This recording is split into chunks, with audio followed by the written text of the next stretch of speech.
نحمدہ ونصلی علی رسولہ الکریم، اما بعد فاعوذ باللہ من الشیطان الرجیم،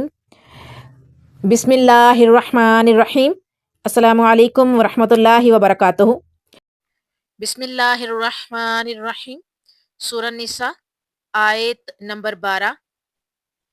وَلَكُمْ نِصْفُ مَا تَرَكَ أَزْوَاجُكُمْ إِن لَّمْ يَكُن لَّهُنَّ وَلَدٌ فَإِن كَانَ لَهُنَّ وَلَدٌ فَلَكُمُ الرُّبُعُ مِمَّا تَرَكْنَ من بعد وصية يوصين بها أو دين،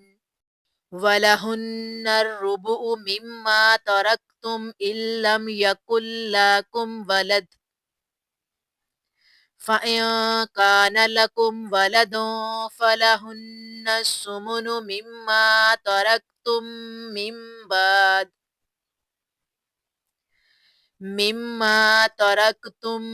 من بعد وصية توصون بها أو دين، وَإِن كَانَ رَجُلٌ يُورَثُ كَلَالَةً أَوِ امْرَأَةٌ وَلَهُ أَخٌ أَوْ أُخْتٌ فَلِكُلِّ وَاحِدٍ مِّنْهُمَا السُّدُسُ فَإِن كَانُوا أَكْثَرَ مِن ذَلِكَ فَهُمْ شُرَكَاءُ في الثُّلُثِ من بعد وصية يوصى بها أو دين غير مضار وصية من الله واللہ علیم حلیم۔ اس کی ورڈ ٹو ورڈ ٹرانسلیشن دیکھیں گے۔ وا اور لکم تمہارے لیے، نصف آدھا، ماں جو ترا کا جو چھوڑ مرے، ازواجکم تمہاری بیبیاں، ان اگر لم یکن نہ ہو، لہن ان کی، ولدن کچھ اولاد، فپس ان اگر کانا ہو، لہن ولدن ان کی اولاد، فپس لکم تمہارے لیے، ربع چوتھائی، مما ترکنا اس میں سے جو وہ چھوڑے، من بعدی بعد، وصیتن وصیت،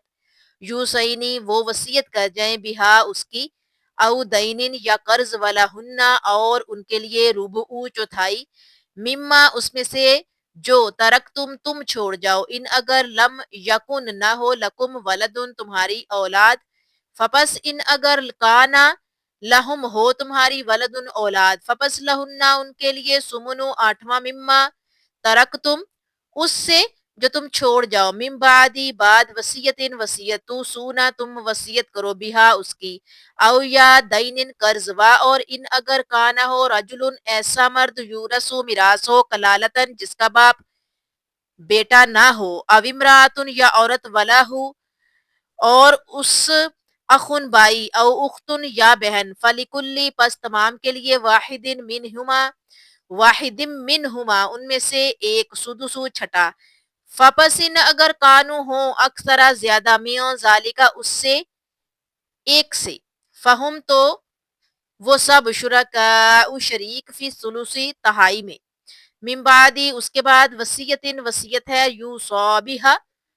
جس کی وصیت کی جائے، او دینن یا قرض، غیر مضارین نقصان نہ پہنچانا، وصیتاً حکم، من سے اللہ اللہ، وا اور اللہ اللہ، علیم جاننے والا، حلیم حلم والا ہے۔ اس کی ٹرانسلیشن ہم دیکھیں گے۔ جو تمہاری بیویاں چھوڑ جائیں اور ان کی اولاد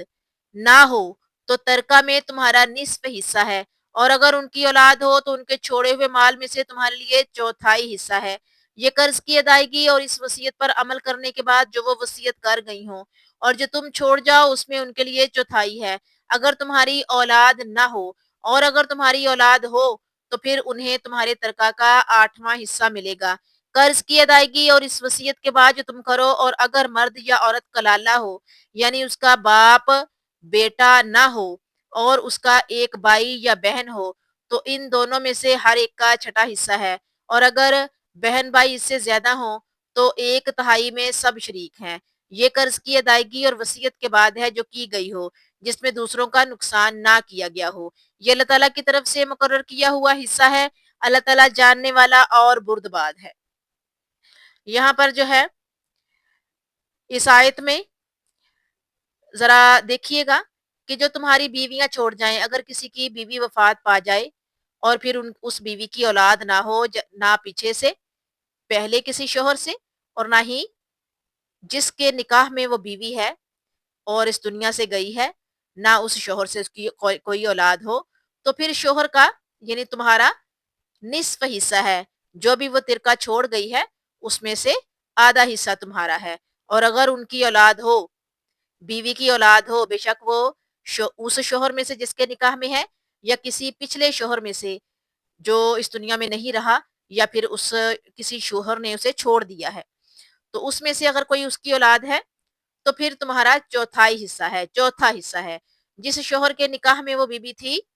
اس شوہر کا چوتھا حصہ۔ یہ قرض کی ادائیگی اور اس وصیت پر عمل کرنے کے بعد ہے جو وہ وصیت کر گئی ہے۔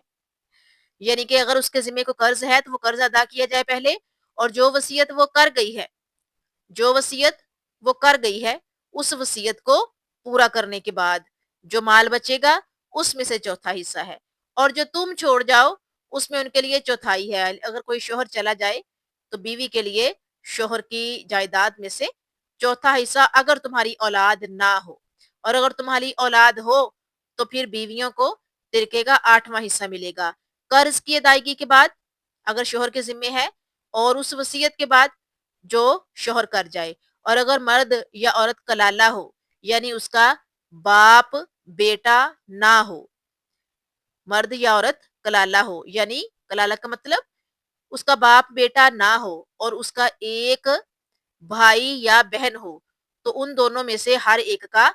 چھوڑے ہوئے ترکہ میں سے چھٹا حصہ ہے، 6واں حصہ۔ اور اگر بہن بھائی اس سے زیادہ ہوں تو 1/3 میں سب شریک ہے، تیسرے حصے میں سب شریک ہیں۔ ٹوٹل مال کا 3 حصے اور اس میں سے تیسرا حصہ جو ہے اس میں سب شریک ہیں۔ اور یہ سارا کچھ جو ہے وہ قرض کی ادائیگی اور جو وصیت میت کر گئی ہے اس کو پورا کرنے کے بعد، اور وصیت ایسی ہو جس میں دوسروں کا نقصان ہرگز نہ کیا گیا ہو، یعنی کہ کوئی ایسی وصیت جو کہ شریعت میں بھی جائز نہیں ہے، اللہ نے حکم بھی نہیں دیا، اپنی مرضی سے وہ کر گیا ہے، کسی ادارے کو یا کسی کو بھی جو ہے وہ سارا حصہ دے گیا مال کا، تو ایسی کوئی وصیت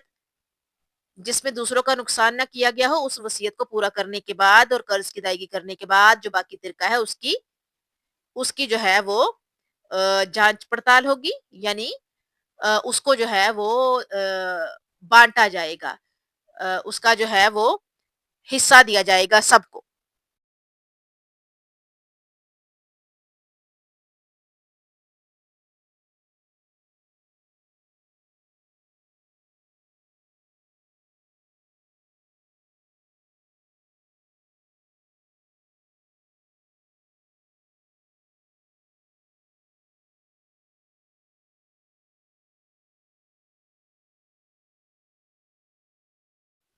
یہ اللہ تعالیٰ کی طرف سے مقرر کیا ہوا حصہ ہے، یعنی اللہ تعالیٰ نے